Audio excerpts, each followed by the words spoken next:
Next stop, Chicago Junction. Yes, it is time for this month's broadcast of Chicago Junction, the last episode for 2021. The program that will take you to the wonderful world of trains. With help from our two panel members, we'll be able to try and entertain you and take and give you some good information. You fans that do listen, you can always contact the radio station or contact through us through our website, Chicago Junction, and let us know what you want to hear talk about. If you have a favorite railroad or something, we could do a story on it. I am Brian Valou, your announcer. Our chief engineer, Mr. John DeVita. Well, thank you very much, Brian. Welcome, ladies and gentlemen, to another broadcast of Chicago Junction from the John DeVita Broadcast Center on the Windy City Hometown Entertainment Network on Wednesday, December the 15th, the year 2021. Today, the panel will be talking about railroads and model railroads. And now to start today's broadcast, here's our announcer, Mr. Brian. Thank you, John. And I am Brian Valou, retired Navy chief. Also, an ex-engineer and conductor for the UP, CNW UP and Metro. And I am a rail enthusiast. I work in various gauges. Nothing beats working on the real thing. Belong to several museums and enjoying stories, learning how things work. It makes it a lot of fun. We have several good museums here that I belong to. One happens to be Heston. I sent my membership in for a brand new one at the Hoosier Valley in North Judson. Reading Company Technical and Historical Society near Reading, Pennsylvania.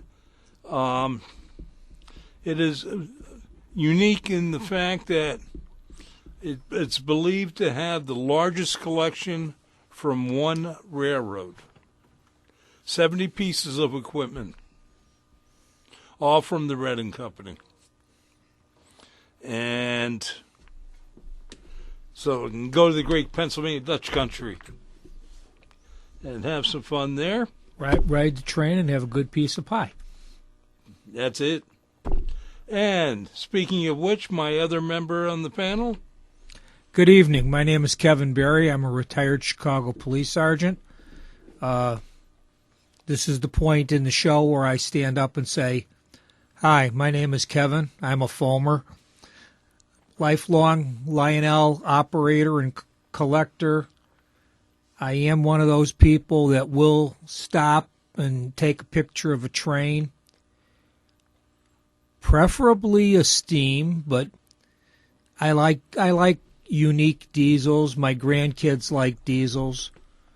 And my granddaughter, who is now 8, loves a near nose-on shot of a diesel with the headlight on and approaching. But I've been beaten viciously about the Head and Shoulders often enough by Uncle Brian at his Operation Lifesaver presentations to keep my 25 feet from the center line. But I've got a few things to talk about when we get into the show, including a couple of new pieces from Lionel that are finally coming down the pipeline, two of which I waited 11 months to get. But I'm going to let Brian lead off. Well, I thought you were going to do it. I can do it if you'd like me to. But that's okay. We'll have short news. Kansas City stockholders vote yes on CP merger plan. Got to get my cheaters on. Kansas City Southern Railway stockholders today voted to approve the proposed merger with Canadian Pacific Railroad. Of the 64.5 million shares voting at a special meeting, 99.6% were cast in favor of the adoption of the proposed agreement. Kansas City Southern officials said in a press release, the transaction is expected to close into trust on December 14th. So hopefully it has. Kansas City Southern stockholders will receive $90 in cash and 2.884 CP shares for each KCS common share held, and $37.50 in cash for each Kansas City will be held in voting trust pending the Service Transportation's review of approval of CP's proposed control of Kansas City Southern, which is expected to occur in the fourth quarter of 2022. On December 8th, stockholders voted to approve the issuance of CP common shares to KCS stockholders in connection with the proposed merger. This week, shareholders of both CP and Kansas City Southern overwhelmingly supported the transformative proposal to create the first U.S.-Mexican-Canada rail network, said Keith Keel, CP President and CEO. With strong shareholder support, we are excited to complete the steps required to close the CP-KCS transaction into the voting trust, a critical milestone in the journey to make Canadian Pacific Kansas City a reality. So, that seems to be going through fine. However, with Amtrak is likely to reduce service over the federal vaccine deadline. Amtrak soon will have to make temporary reductions in service once the federal COVID-19 vaccination mandate takes effect next month. The railroad's president informed Congress yesterday. Amtrak President Stephen Garner told the House subcommittees on railroads, pipelines, and hazardous materials that the railroad doesn't expect to have enough people to operate all of the trains that it's currently operating after January 4th vaccination deadline. As a federal contractor, Amtrak is required to comply with the mandate, which states that employees of government contractors be fully vaccinated by January 4th. Amtrak has strongly advocated that all our employees to be vaccinated, and we have made great progress in achieving this important public health goal. Garner said in his testimony, as of the beginning of this week, 94% of our employees have been fully vaccinated, and 96% have at least received one vaccination dose. However, Amtrak is facing a worker shortage for other reasons as well. Many engineers, conductors, and onboard service employees retired or left Amtrak during the pandemic. So the railroad earlier instituted a temporary hiring freeze when the future of its federal funding was uncertain. Those issues, combined with a number of people who probably won't be vaccinated by January 4th, will likely necessitate temporary frequency reductions, primarily on our long-distance services.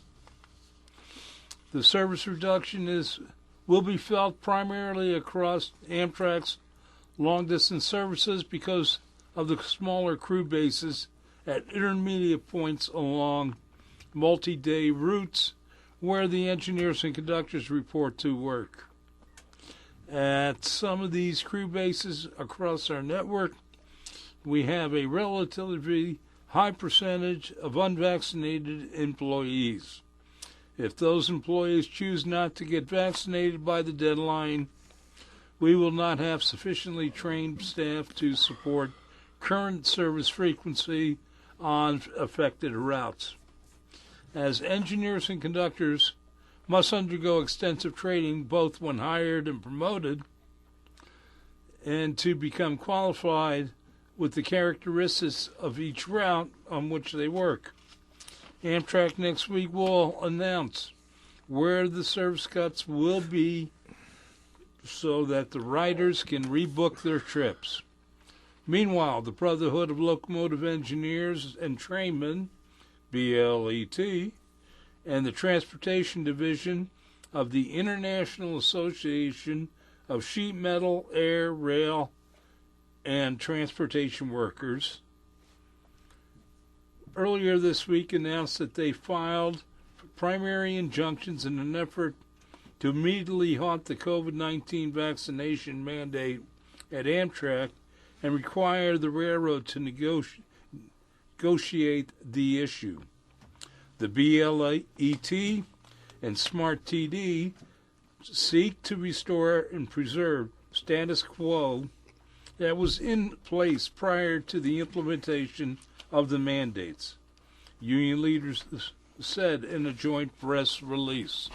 The suit was filed December 8th and is a follow-up to two complaints filed November 23rd against Amtrak, alleging in part that the railroad's vaccination mandate is a direct violation of the Railway Labor Act. Stay tuned for part 2. I thought that federal mandate was in a indefinite hold because of 3 federal judges ruling that the government had exceeded, or OSHA had exceeded its authority, or CDC had exceeded its authority. Probably. No. It's just something else that's going to screw everything up. Well, that's it, Anyway, go ahead. Let's talk about something good, something pleasant. Yeah, okay. All right. We'll start with you. I'm on the top of Santa's naughty list. I'm not good. The Nevada Northern Railway. Yep. Ely, Nevada. They have reacquired 2 engines that they once had. Their number 201, which was built by Elco, and their number 401, which is an EMD SW7. And I don't have the picture with me, but there was a color picture of 201 suspended inside of a centipede trailer being hauled down the roadway. And, it looked like something that had been designed by a kid with a Lego set. But I know exactly why it was in that frame and why it's on a centipede trailer. Yep. To work the weight out. But the neat thing about the 401, besides it being the only one of its class still left is that it has an air horn and a Hancock air whistle on it. So, depending on what mood the engineer is in, he can sound like a diesel or he can sound like a steam engine.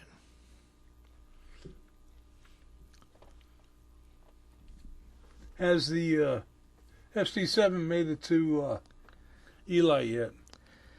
I have been looking, and I don't see anything that indicates that it is home. Okay. What is interesting about that SD7, it's in its original paint scheme. Yes. It was given a very special paint scheme. And that paint scheme is still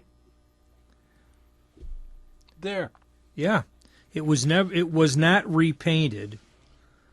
The paint scheme was nicknamed the Desert War Bonnet. Mm-hmm. And it was only used on that particular engine. Mm-hmm. It never appeared on another engine. As being a little odd, there is the 201 was built originally for the Kennecott Copper Company, which if you operate the older, no longer in production K-line trains, there's a big Kennecott Copper Company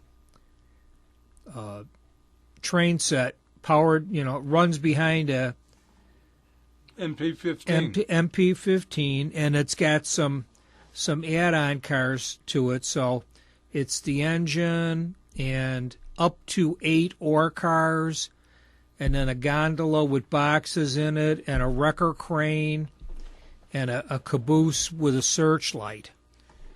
And it's it's a visually appealing set because all the ore cars are not the same color. They came in a 4-pack with 3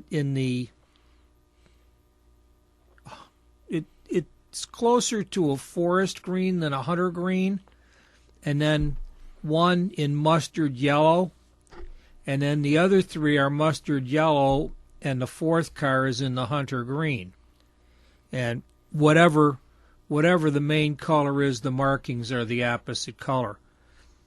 But the engine is a really strong running engine. So the 201 is not currently operational, but they said they got tons of Alco parts in the chop.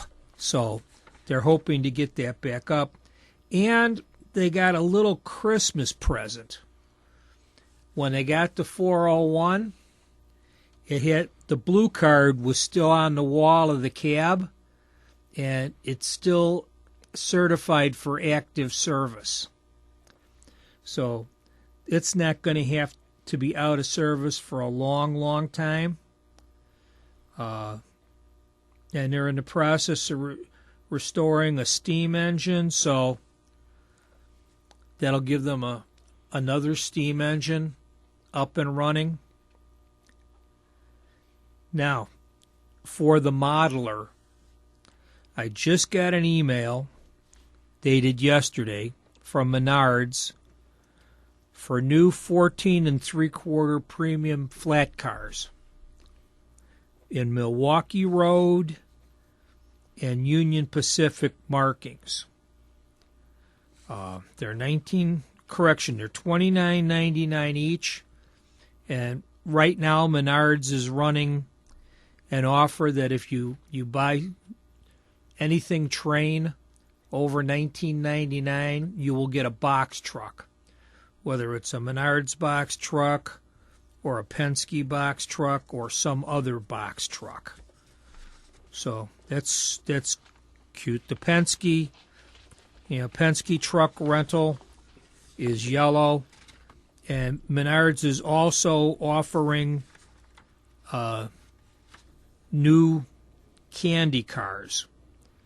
A light blue M&M with all 6 of the M&Mettes on it, and a Hershey's milk chocolate tank car. And both of those offerings are $24.99. Actually, the Hershey's car looks very nice.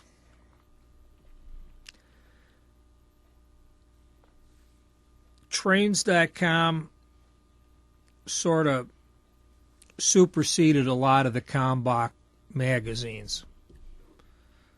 So I looked at their thing when it came out, and they published a list dated November 22nd, and it's the 2022 steam locomotive list, and it lists 153. This talks about some of them. Okay, well, it's broken down by state, whether they're in private hands or at a museum or between Illinois and Indiana it lists 7. There might be a couple of more. It says Kentucky 0, and I know Kentucky's got 1, but it's not functioning. It's static. It happens to be the B&O 2716. It's not in service right now. Hopefully, that's going to get corrected. There's another one in the Kentucky Museum. I believe it's a Pacific. L&N. Okay. And I don't think. Let me look at it before I make a bigger fool out of myself than I usually do. Yeah. And it does not show.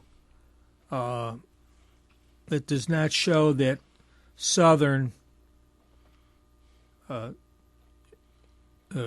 The L&N Yellow Jacket in Nashville is currently up and running. No, it's not. Yeah. It's under repair. They just did the wheels. Okay, well, they're behind schedule then. There was a lot of all. But yeah, I mean, when you can, some are going to break down. None of them are new. My personal favorite is the Norfolk and Western 611, and that engine is a month older than I am, which means it's there in 72, dead in the headlight. And it's in a whole lot better shape than I am. Having had the privilege and pleasure of making a trip behind it one time, I would fly from Chicago to Roanoke, Virginia, right damn now. Well, this summer you could have all you had to do was just go to Strasbourg. We have a 36-week-old granddaughter who babysits my wife 5 days a week. Good. Then you bring her along. No. The wife isn't leaving the house for anything other than a doctor's appointment until everything gets back to normal. You bring the granddaughter with you. I would say yes in a heartbeat, but my wife and my daughter, after they were through beating me with baseball bats and exiling me to the garage would remind me it wasn't a good idea. Okay. Well, because the Class J is still in Pennsylvania, at Strasburg, and working with the cooperation, it's getting its federal inspection. They're working on the flexible stay bolts. Okay. And the 765 summered at the Cuyahoga Valley Scenic Railroad. It was not the one that they used 3 weeks ago when my former neighbor from across the street took his 3-year-old on the Christmas trip. They went out behind a diesel, but they had a great time. He said they dressed the Akron station as the North Pole when they got down there, and everybody came out and waved at them. And that's good. Santa walked through the train on the way back. That's a nice day trip train. Mm-hmm. And they are going out of their way to get adults to ride it with dinner train versions and wine train versions and, murder mystery on the train versions. Yeah. And they have if you like history, they have a period correct 1840s farm that they stop at. You can get off the train and spend a couple of hours walking back in time. And we did it, and it was a lot of fun. Okay, we got a new steam locomotive running out in California. SP 2472. It is a Pacific 462 and built by Baldwin Locomotive Works in 1921. Specifics such as these 2472 were designed primarily for passenger service, where sustained high speed was just as important as pulling capacity. Locomotive 2472's first assignments for passenger trains on the overland route between Ogden, Utah, and Oakland, California.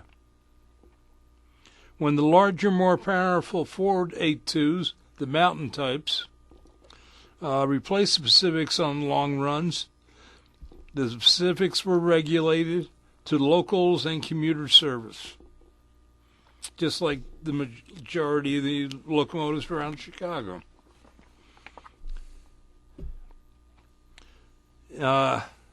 She served for almost 36 years on the Southern Pacific. Presently, the 2472 is undergoing inspections, repair, and testing for future excursions on Sonoma County, California. The locomotive is now in Shelbyville, California, on the Northwestern Pacific Railroad, which used to be Sacramento Northern, from Oakland to San Francisco, and be able to travel over the bridge. And just recently, in early October, passed the final FRA inspection. So she's going to be running. There is a nonprofit organization dedicated to the preservation of the steam and passenger equipment and the interpretation of railroad history in the San Francisco Bay Area. The state of Washington, 282 Mikado is considered the workhorse of steam trains due to its versatility and often regarded as a classic American steam locomotive for this very reason. The 282's design allowed for a larger firebox, which resulted in faster locomotives capable of pulling heavier freight. Baldwin Locomotive Works number 15 was built in 1916 and purchased by the Cowlitz Chehalis and Cascade Railway to transport timber for Washington's booming state. Old 15, as she is called, worked in the lumber industry for 30 years, but was decommissioned as the timber industry changed its need for transportation. Afterwards, the locomotive had sat in Chehalis Recreational Park on display until one enthusiast, Harold Borovic, instigated the locomotive's restoration. That restoration began in 1987. After 2 years and 5 months, she was finally brought back to life because of the hard-working and passionate volunteers that the Chehalis Central Railroad and Museum was founded. Now 15 runs there and enjoys a new lease on life while bringing joy, new experiences to tourists of all ages. As of October, the 15 is undergoing the major rehabilitation again, the 15-year inspection, FRA inspection. Mm-hmm. And at this time, they're doing extensive firebox sheet work, replacing some of it because of the thickness is too thin. The final goal, which is to steam safely and efficiently well into the future. Okay.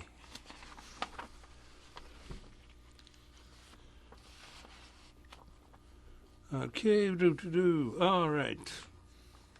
Where's Washington?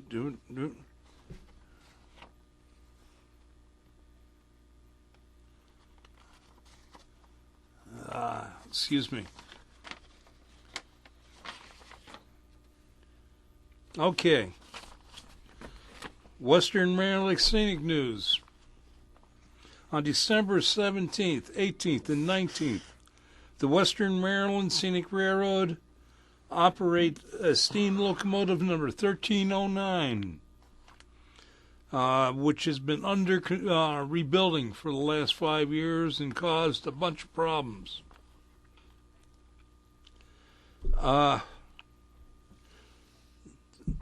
The last domestic steam locomotive built by the Baldwin Locomotive Works for the C&O in 1949. The engine could handle the railroad's heaviest coal trains throughout Kentucky and West Virginia. The 1309 will depart the Western Maryland station in Cumberland, Maryland. Each trip will last approximately 90 minutes, with passengers receiving hot cocoa, a cookie, and a commemorative silver bell. Cool. In Minnesota, for 2 weekends in December, North Pole Express will be returning to the historic Union Depot at the heart of St. Paul.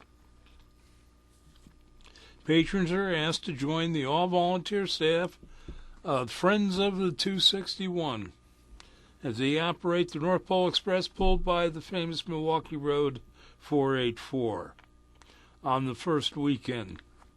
Second weekend's trips will be powered by the historic and meticulously restored Milwaukee Road number 32, a streamlined diesel locomotive. Patrons on this short trip will be able to meet Santa Claus, view special shops, and even Santa's home. And the elves working hard to prepare for the big day. North Pole Express dates are December 3rd and 5th and 9th and 12th. For ticket information, it's closed. Yeah, well, hopefully it was very successful. Really, I really do. You know, these guys, they do a lot for it. They do a lot for it. Steam is great. I mean, if you go on YouTube right now, there are a lot of holiday trains that you can see on there with both steam, diesel, and electric. You know, from like the trolley museums, East Troy being a good one, did a beautiful job with their train all dressed up when they came into East Troy. They did a wonderful job. Even Chicago's Cta Christmas train running now. Yep. And the Cta Christmas Bus is out, too. Ah. They have one of the big articulated buses. And it's got antlers above the elephant ear mirrors and a big red nose, and obvious because of the COVID, you can't sit on Santa's lap, but you can talk to Santa from an appropriate distance. Yeah. But got an issue, this December's issue of Railpace magazine. Yes, it has a lot of fall pictures in it and all, but it's got some really interesting articles in this month's edition. And I was going through in the section for Allegheny. They came up, there's a new company out there, and they have Pop-Up Metro. New option. They're being tested here in the United States and the UK. Now, one of the guys, Mr. Henry Posner III, you might remember he is the big cheese with Railroad Development Corp. He bought the Chinese Santa Fe's, and they owned the Iowa Pacific, running on the rock, the old rock track. Well, these cars, what they are, they're tube cars from England, been refurbished completely, and they run on batteries. Oof. Okay. And they're for sure not setting up long distance, but short distance trains where it's feasible. And they're testing it where their test place is in Pennsylvania on the property of the East Broad Top at the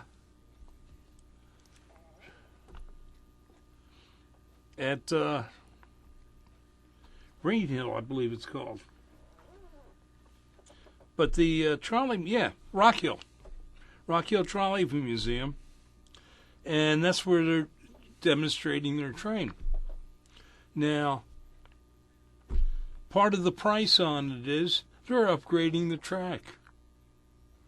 So from 15 miles an hour,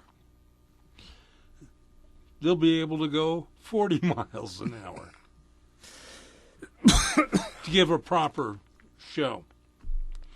And they're going to do it to all the track that, and they probably add some extra track to the trolley museum. Would these be like a feeder service to another railroad, or would these? They could be if the other road. Would these be something similar to the CTA?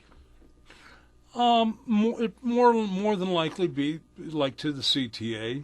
If there's a small branch line that has a lot of traffic, there's a lot of traffic going by, but the tracks are not really used, they could run on that. I could see something like this being used on that proposed new leg of the CTA that will run out to 130th Street from 95th and State? No, let's see if they're talking to them, Yeah. As you can see, another one that helped unify streetcars and such was Siemens U2 Car. Now, you see a picture of it there. Yeah. That's San Diego's streetcar. I actually have a picture of this car. I actually have a picture of both cars. Well, yeah, I used to ride them at work. When I got there is when they just opened up. They finished all the testing, and that was in 1981.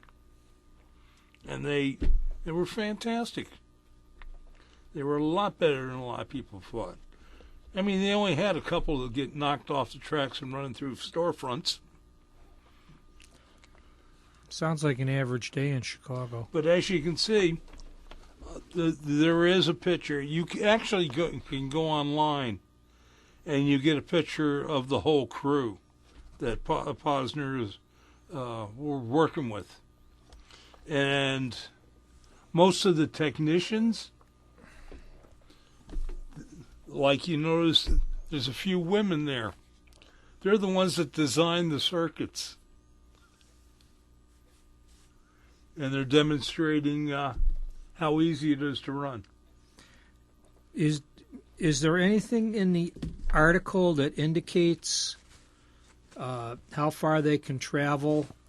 Yes. On a full charge on Full batteries? charge, 60 miles. And recharge is only like 15 minutes. That's not bad. So they have to be the newer generation lithium batteries. One hell of an Energizer bunny. Big bunny. Yes.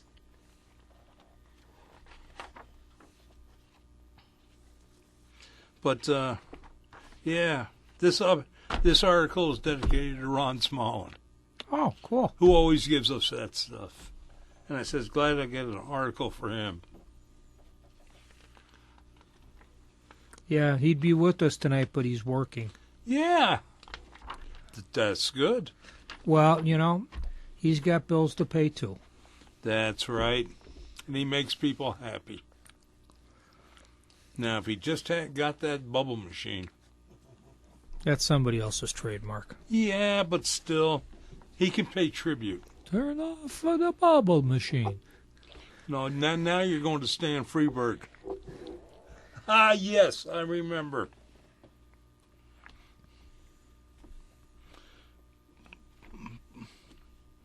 I mean, this is great. Have some good stuff here. Yeah, I haven't actively been working in about 2 years, so I have no idea if they're doing anything with those plants at 136th and Torrance that were supposed to be building the new L cars, because they got hung up because of a something that was written into the defense appropriation bill that a foreign owned company can't have access to any infrastructure information, and transportation is part of that.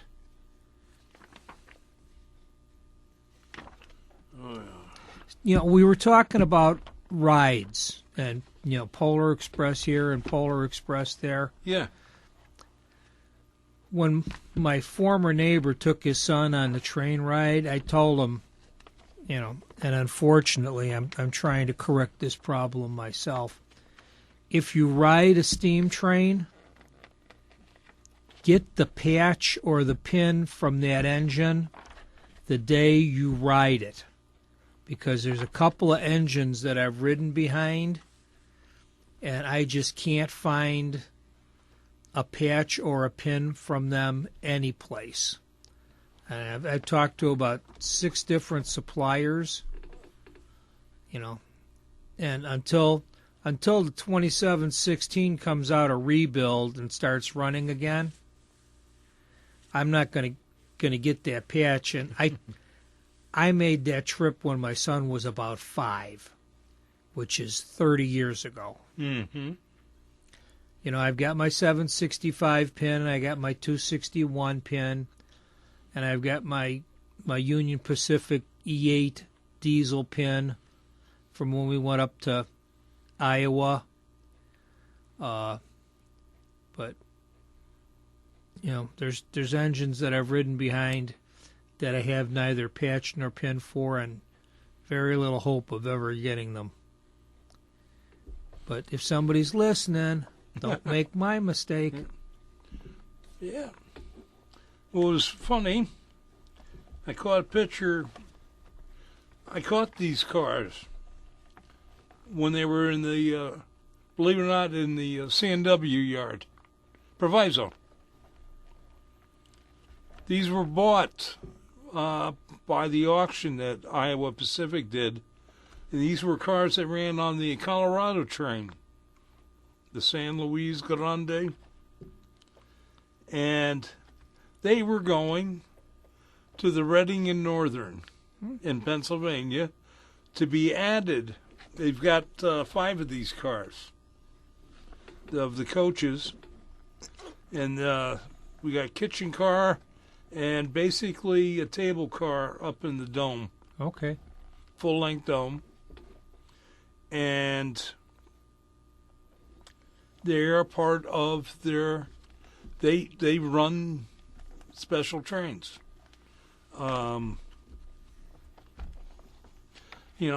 Especially in the fall. And they're pulled by steam. Reading and Northern fall trips. Cool.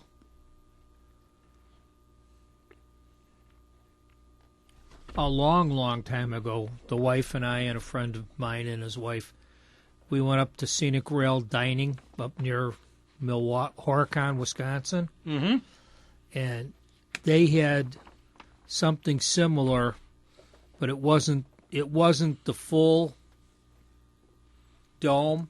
It was just the standard dome that had been converted to dining. Yeah. I know an observation car has been converted to dining, and I hope somebody picks it up.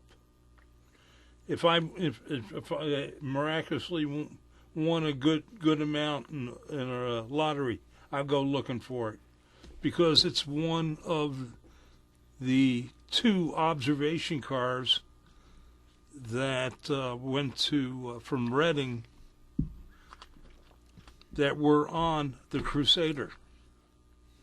They had the 5-car train with 2 observation cars. So this way they didn't have to turn the train. Cool. And they turned one car, Spirit of Washington had gotten it. And they put tables and stuff in it, but then they remodified the end to put a larger doorway in so they can go from car to car. And I'm going, that has to be repaired. Well, you'd want it back to its historically correct configuration. But it would be nice. But car number 5 is down at the Pennsylvania State Railway Museum in Strasburg. And so car number 1 is just sitting in Colorado. Or hopefully was bought in the thing. Another trip, we'll probably start seeing a lot of private cars again coming through Chicago. One can only hope. And these guys ran a trip. Basically, all the cars met Albany Rensselaer. The cars ended up, some came through Chicago and coming up all the way. They had a 13-car train. Wow. And I hope there was not an empty seat on it.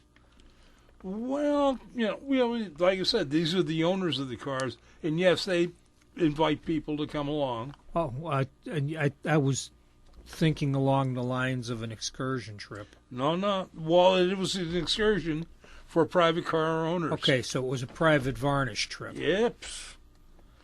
And the one car that has done every trip is Chapel Hill.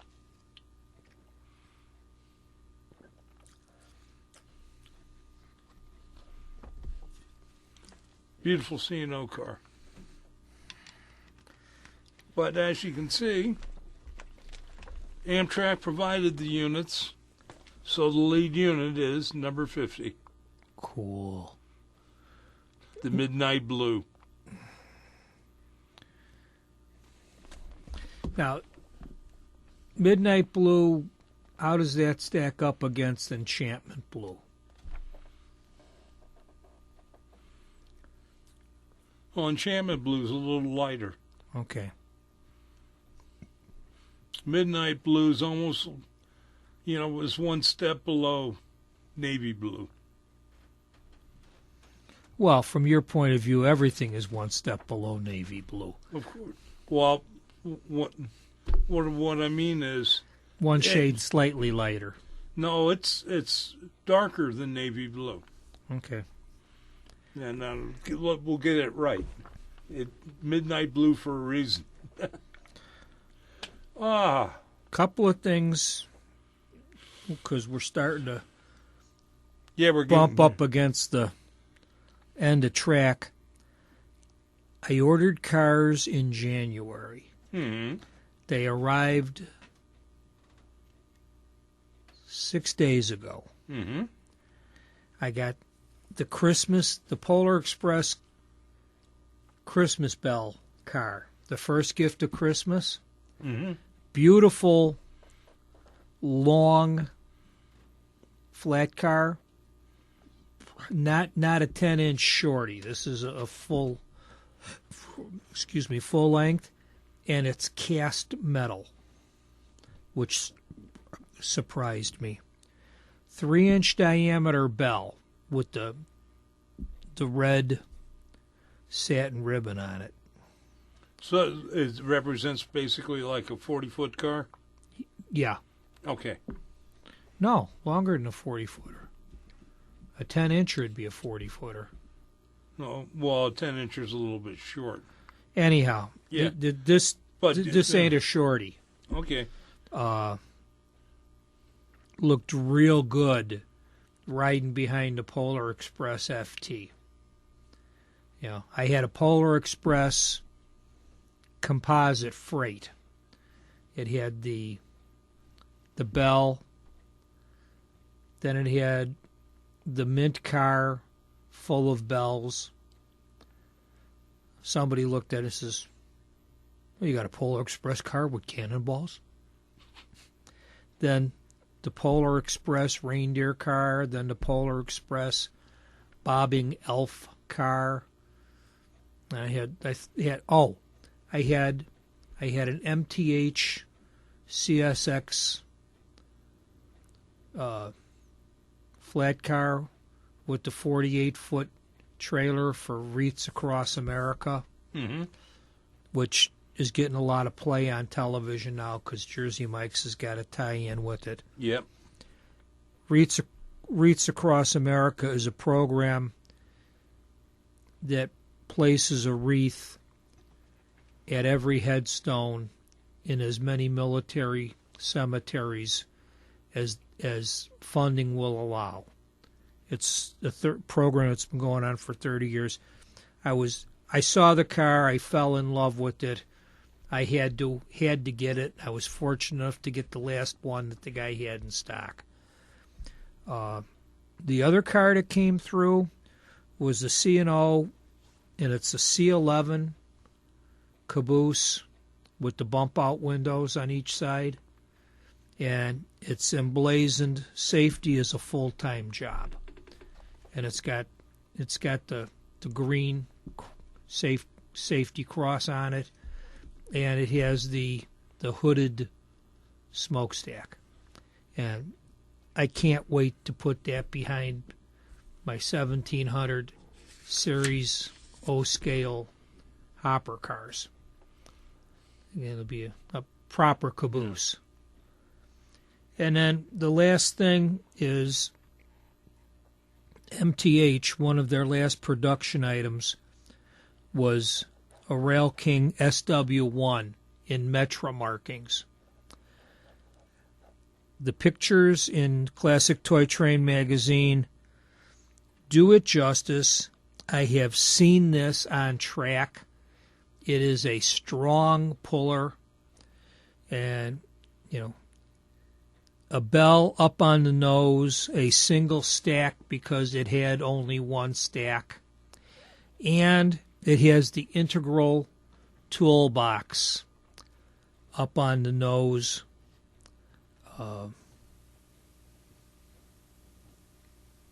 SW, obviously for switcher.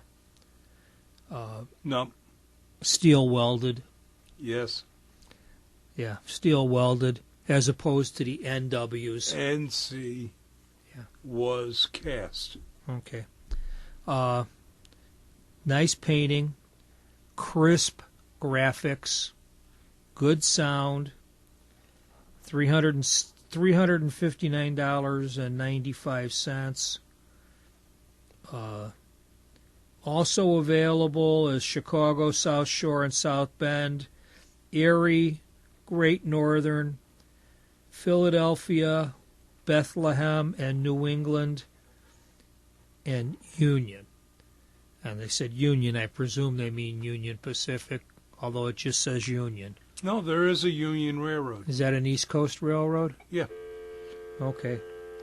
Anyhow, you can look at it at www.mthtrains.com. It's a cute little switcher.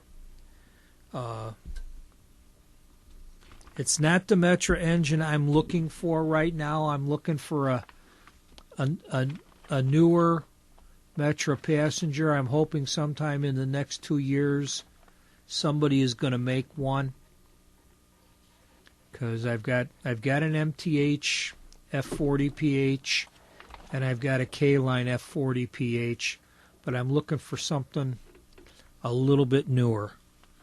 I'm really hoping somebody's going to come up with that SD70 MAC that Metra bought.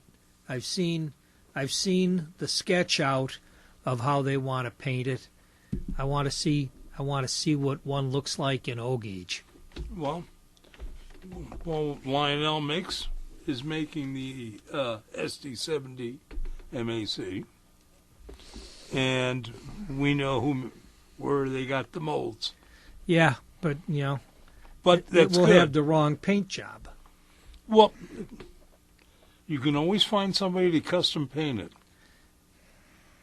That's what I'm trying to do with my Reading Team 1 that I got. Because I want the second Freedom Train scheme. You don't have to you don't have to alter anything. We're getting ready. Damn. Well, it's coming to the end of the line for 2021. The only thing left now is to wish everyone a Merry Christmas. And a very Merry New Year. Happy and healthy New Year. And hopefully when we sit down again, we'll talk about our Christmas trains and not that Santa left us coal. Unless it's good anthracite. Because to get through the anthracite, it means I'm getting a steam locomotive. I put up a train today, and I dragged out one of my old billboards that says, "When you stop believing in Santa, no more toys. You get underwear for Christmas." Oh, I dragged your Christmas card out, but I will not say it on the air. No.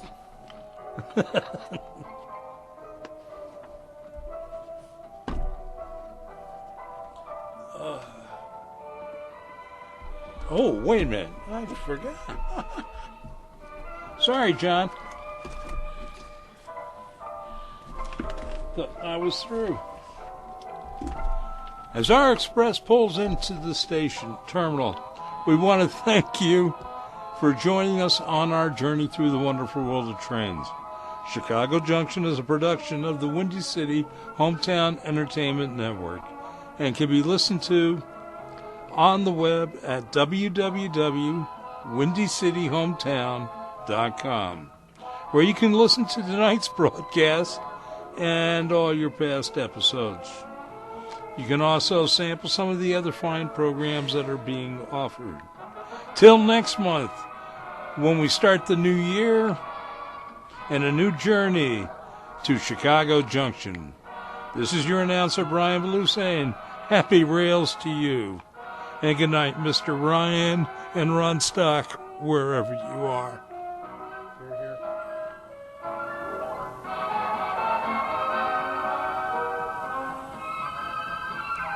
You have been listening to Chicago Junction on the Windy City Hometown Entertainment Network from the John DeVita Broadcast Center on Wednesday, December the 15th, the year 2021. Chicago Junction was produced and directed by John DeVita, and our special thanks to the executive producer of Windy City Hometown Entertainment Network, Mr. John Shikanda.